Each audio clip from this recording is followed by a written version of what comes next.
തിരുവനന്തപുരത്ത് Kerala university Karyavattom campus വളപ്പിൽ തള്ളിയ മാലിന്യം നീക്കം ചെയ്തു.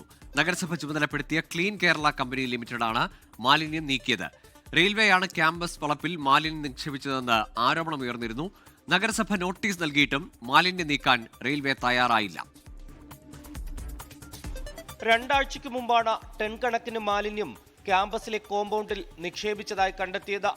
മാലിന്യക്കൂനയിൽ നിന്ന് റെയിൽവേയുടെ ഉൽപ്പന്നങ്ങൾ കണ്ടെത്തിയിരുന്നു.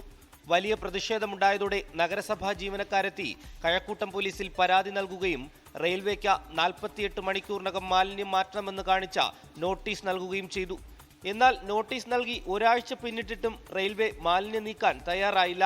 തുടർന്നാണ് നഗരസഭ മാലിന്യം നീക്കം ചെയ്യാൻ തീരുമാനിച്ചത്.